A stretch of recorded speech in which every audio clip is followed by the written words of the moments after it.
안녕하십니까. 혼란한 정치 시사 이야기를 30년 정치부 기자의 초고를 술술 풀어보는 송국근의 혼술 12월 3일 목요일에 인사드립니다. 오늘도 목요일에 모시는 분 송원재 KNN 방송위원 모셨습니다. 안녕하십니까. 반갑습니다. 예. 지금 요즘 대목이죠. 예.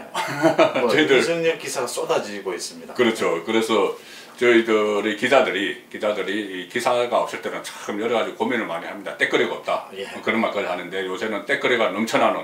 그런데 좀 이 코로나 시국에 좀 이런 소식 안 들어왔으면 좋겠는데 예. 이거 어쩔 수 없이 또 다뤄야 되는 그런 사건들이 특히 추미애 윤석열 갈등 이겁니다. 예. 자, 이 현안에 대해서는 우리 그 송원재 국장께서도 지금 아래 이 프로필이 나오고 있죠. 정치부 기자 생활 오래 하셨고 또 지금 정치 시사 이 유튜브 송원재 TV를 운영을 하고 계십니다.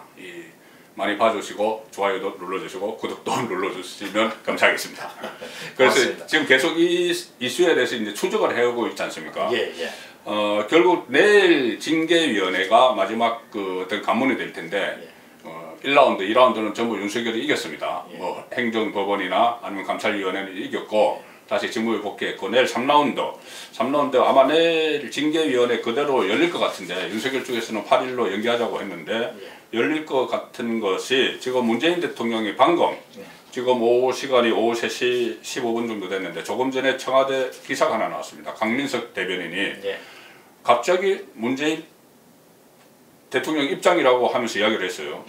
윤석열 검찰총장에 대한 법무부의 징계위원회 운영과 관련해 절차적 정당성과 공정성이 매우 중요하다 이렇게 말하면서 사안의 중대성에 비춰서 징계위원회는 더더욱 절차적 정당성과 공정성을 담보해야 된다. 자, 사실 윤석열 이 징계 문제에 대해서 문재인 대통령 직접 메시지를 놓은 거 이거 처음입니다. 그동안 입국 다물고 있다가 최근에 어떤 행동을 하나 취했죠. 차관, 유언구 차관 전격적으로 임명하는 징계위 열기 위해서 그 행동을 취했지만 말을 하는 건 이번에 처음인데 절차적 정당성과 공정성 담보해야 된다. 이거 어떤 의미에서 하는 말일까요? 네, 먼저 윤석열 직무 배제에 대한 행정법원의 심판 결과가 이 절차적 공정성이 무너졌다는 부분이 강하게 지적이 됐거든요. 네, 그렇죠. 그 다음에 예상을 하는 대로 지금 윤석열 측에서 준비하고 있는 것도 이 징계위원회가 열리고 나면 그 결과에 대해서 이제 소송이 붙을 것 아닙니까? 그렇죠. 쟁송으로 대응을 하겠다는 건데 그때 가장 예민하게 보는 부분이 지금 절차적 공정성이 지켜지고 있느냐는 거거든요.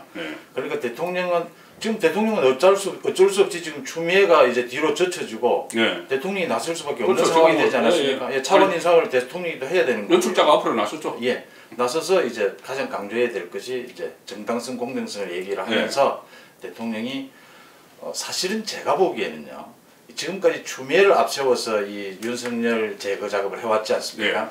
여기에서 이제 대통령으로 공이 넘어가게 되면서는 일반적인 경우는 대통령이 어떤 조치를 취하게 됩니다. 그러니까 지금까지와는 완전히 다른. 그렇죠. 그게 이제 인사권자, 최종 책임자의 어떤 정치적 메시지 아닙니까? 그렇죠?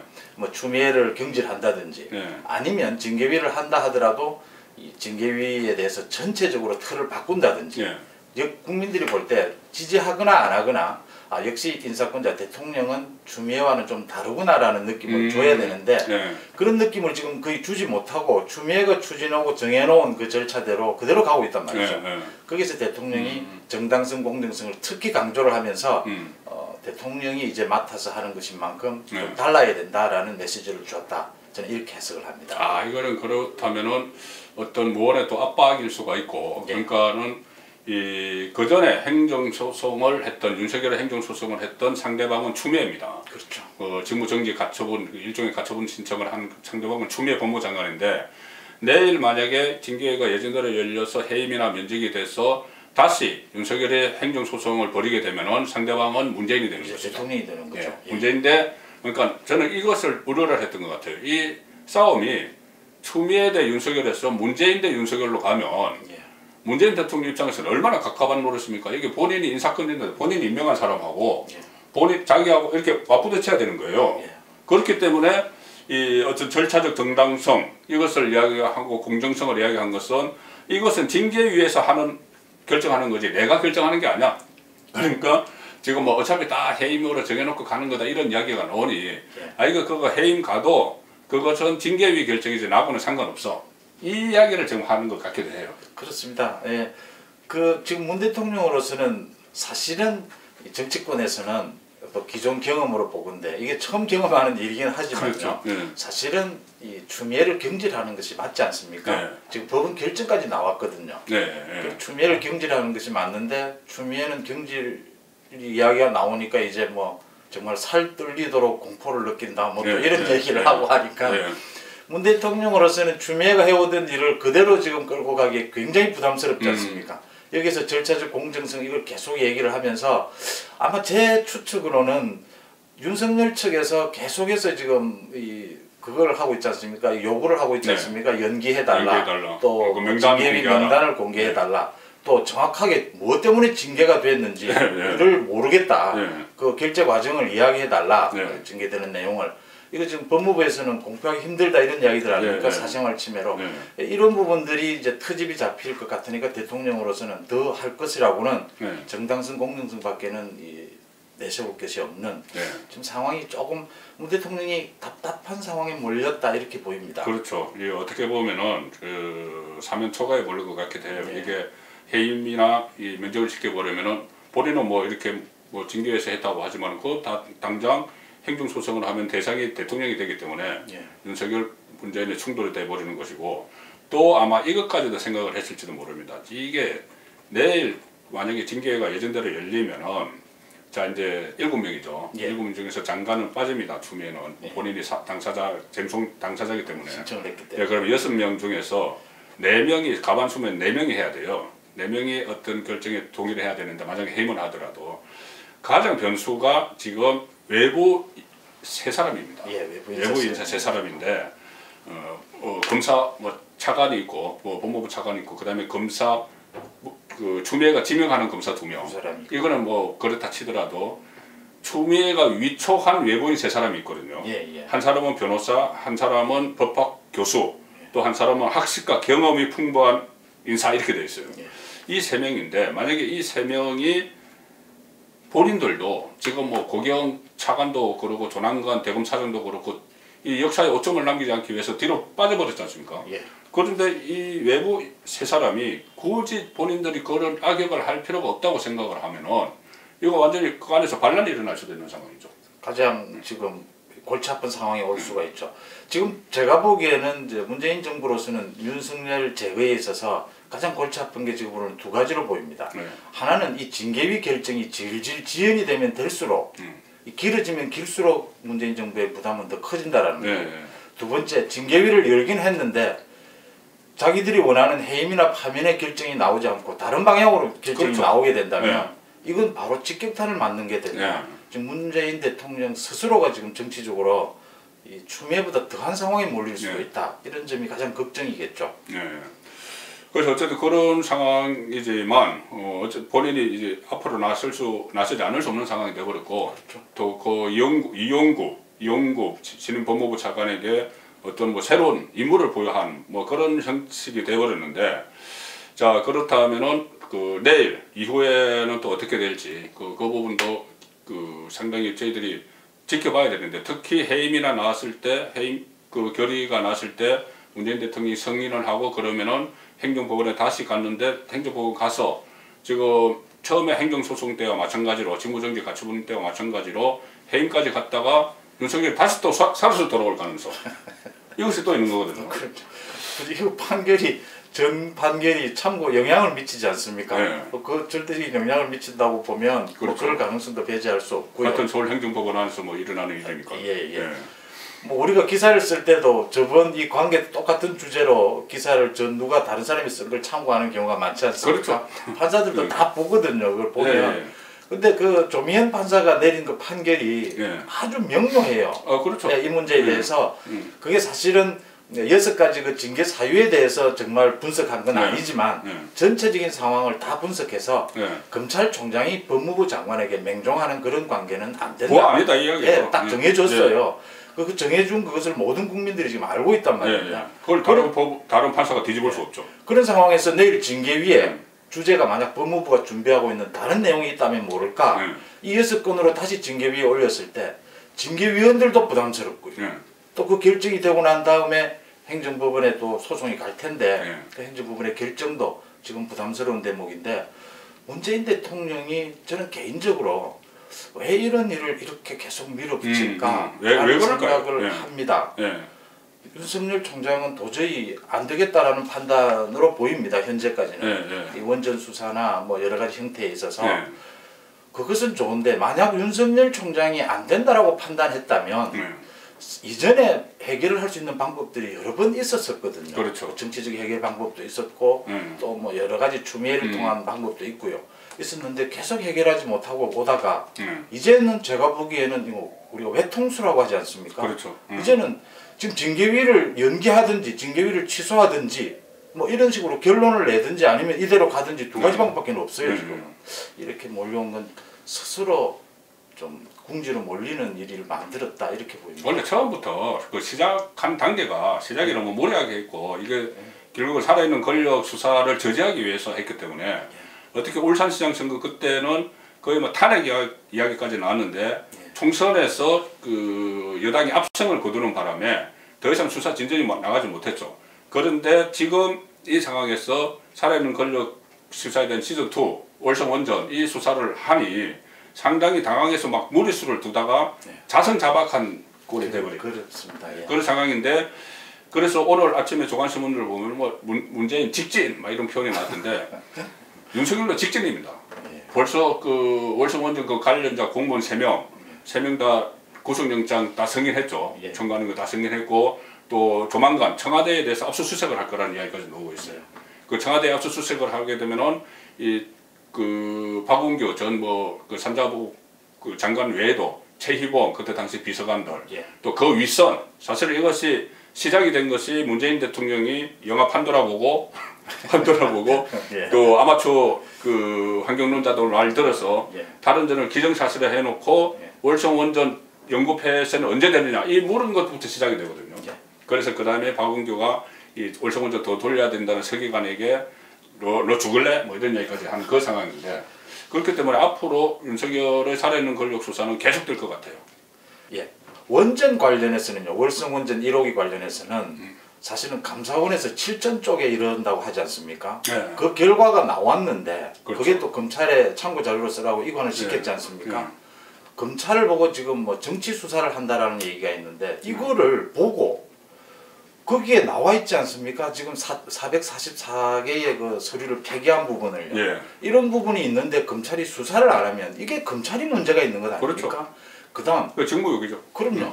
그다음 이 원전에 관련된 문제는 모두가 기억을 하고 있습니다. 문재인 대통령께서 대통령 선거 시절에 당당하게 공약으로 내걸은 것이고 여러 번 그 원전 탈원전이 필요하다고 말씀을 하신 거죠. 그러면 이 검찰 수사가 있기 전에 이 감사원 감사 결과가 나왔을 때 그때 문재인 대통령의 이름이 그 감사원 결과에 자료에 있는 것 아닙니까? 그렇죠. 그러면 그때 자기의 입장을 밝히는 것이 순서죠. 이게 사실은 뭐 흔히들 여의도에서 이야기하는 정치 문법일 텐데 너무 많은 것을 문재인 대통령에게 기대하시면 안 됩니다. 예, 그래서 하도 뭐 비상식적인 일들이 많아서 그러는데 문재인 대통령이 얘기를 해야 될 부분을 얘기를 하지 않으니까 검찰은 수사를 하지 않을 수가 없고요. 수사하는 과정에서 뭐 신내림을 받았다느니 별의별 이야기가 다 나왔지 않습니까? 뭐 너 죽을래 과장이 등장을 했고요. 지금 과장, 국장 그 신내림을 받았다는 이 서기관 세 사람을 지금 영장을 신청을 했다는 건데 이 부분에 대해서는 검찰이 어쩔 수 없이 이건 수사를 하지 않을 수가 없다. 당연히 청와대 수사로 갈 수밖에 없고요. 생각하시면 세상에 공무원이 검사 앞에서 이 윗선을 이야기하기 힘드니까 신내림을 받았다는 이야기를 하는 사람을 참 대단한 그러니까 그 서기관 말이 상당히 의미가 있는 게 그러니까 검찰 수사 조사받는 과정에서 어떻게 알고 그 다음날 감사원에서 감사 나오는 줄 알고 그 전날 밤에 들어가서 444건 폐기했느냐 하니까 신내림을 받은 것 같아 이렇게 이야기를 했어요. 그 말은 뭐냐 하면은 청와대에서 그 전날 전화 왔다는 말을 못하기 때문에 이 신내림 받았다는 게 지금 뭐 청와대가 무슨 신도 아니고 그러니까 그것을 감추기 위해서 뭐 얼버무리고 나중에는 또 뭐 그때 뭐 어쨌든 감사가 나올 줄 몰랐는데 우연의 일치다 뭐 이런 말까지 했어요. 그런데 그것이 결국 청와대를 보호하기 위해서 하는데 이 말은 곧 청와대의 지시라는 거를 그 말을 저는 암묵적으로 한말이라고 봐요. 신내림을 받으면. 공무원이 수사를 하고 있는 검사에게 간이 크도 수사에게 신내림이 왔던 것 같다라는 이야기로 이렇게 조롱이지 않습니까? 이렇게 조롱을 할 수 있다는 것은 검사보다 더 센 무언가가 내를 지켜준다라는 얘기거든요. 그렇죠. 그래서 청와대 수사는 어쩔 수가 없는데 저는 뭐 문 대통령에게 많은 걸 바라지 말라고 하는데 마지막 이 부분 마지막 말씀을 드리면 문 대통령께서 이건 정리를 해주시는 게 맞다라고 봅니다.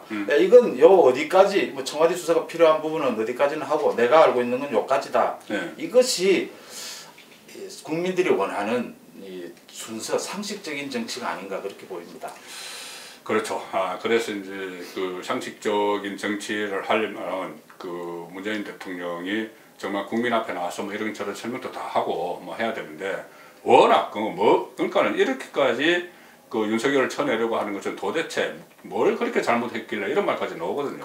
그래서 지금 원전뿐이 아니고 라임, 옵티머스 이것도 거의 다 수사가 지금 멈춰 있지 않습니까? 서울중앙지검 윤석열이 지금 그 배제되고 하는 그 상황에서 이것도 다시 수사가 돼야 되고 저는 가장 중요한 게 울산시장 선거 부정선거 그 의혹 그것은 지금 그 딱 임종석 앞에서 멈춰버렸죠. 임종석 앞에서 멈춰서 13명 기소된 상황에서 뭐 재판도 지금 안 열리고 있어요. 재판 안 열리고 있는 이 상황인데 임종석 그 다음에 그때 당시 총 7개, 8개 부서가 총동원됐으면 대통령 모르고는 그렇게 못합니다. 그러면 그까지 다 수사가 돼야 된다고 보고 그렇게 거기에 대한 수사를 진행을 해야지 문재인 정권이 지금까지 보면은 선거에 이기기 위해서는 수단 방법을 안 가렸거든요. 울산도 그렇고 지난번에 총선 그때 뭐 코로나 포퓰리즘 뭐 이런 거에서 수단 방법을 가지 않았는데 만약에 이번에 윤석열 검찰이 그것을 또 그냥 넘긴다면은 4월 그 재보궐선거 또 특히 2022년 3월 대통령 선거 그래서 또 어떤 일을 벌일지는 몰라요. 그래서 이것은 이번에 확실하게 좀 그 매듭을 지어야 될 문제가 아닌가 싶어요. 울산시장 선거 부분은 저도 정말 공감을 하는 게 제가 그 김기현 당시 울산시장이었습니다. 김기현 울산시장이 그 당시에 그때 그 취재를 하셨겠네요. 그럼요. 김기현 울산시장으로부터도 개인적인 자리에서도 여러 번 설명을 들었고요. 얼마나 억울했느냐라는 부분인데 옆에서 지켜보는 입장에서도요. 김기현 울산시장이 이제 공천을 받는 그날이었습니다. 그날 사실은 황운하 당시 울산 경찰서장입니다. 경찰청장. 청장입니다. 그 다음에 이제 그 김기현 시장 주변에 그다음에 뭐 동생 친척 이야기가 나와서 압수수색을 단행을 합니다. 그 이 공천을 받는 그날 압수수색을 단행하면서 대대적인 언론 기자회견을 엽니다. 이 김기현 시장이 이런 비리에 연루가 된 혐의가 있다. 압수수색을 한다. 그때부터 이제 여론이 요동을 치기 시작합니다. 김기현 시장이 그때 선거가 이제 막 들어가니까요. 한 달 남았으니까 틈이 없는 겁니다. 이제 선거전으로 바로 들어간 거죠. 선거전에 들어가서 이제 결국은 지고 송철호 지금 현 시장에게 지고 난 뒤에 이제 소송을 걸고 해서 자기는 이제 혐의를 벗었죠. 혐의를 벗으면서 이제 이 경찰에 문제를 걸고 넘어지면서 이게 울산지검에서 수사를 하던 것을 윤석열 총장이 이제 서울로 넘겨라고 해서 본격적으로 수사를 하다가 이제 추미애 장관이 오면서 완전히 인사권을 통해서 그 수사팀이 해체시키고 있습니다. 그런 상황이기 때문에 그렇다고 이것이 결국 이번 정권이 끝나도 다음 정권에서라도 분명히 문제가 될 수 있는 것이고 그렇게 되면은 그때 또 공소시효 이야기 나오고 하니까 지금이라도 빨리 수사를 좀 재개를 해야 되는 그런 그 필요성이 있는 거죠. 원시적인 방법의 그 선거 개입이라고 해야 되나요? 그런 부분이죠. 그래서 그러니까 노골적이죠. 노골적으로 선거 개입을 했고 앞으로도 또 중요한 선거가 남았는데 그런 또 행태를 보일 수가 있기 때문에 이 부분은 울산 그 부정선거 개입 의혹 이것도 윤석열 경찰청장이 다시 수사 지휘권을 잡았으니 이것도 강력하게 좀 엄중하게 수사를 해야 된다.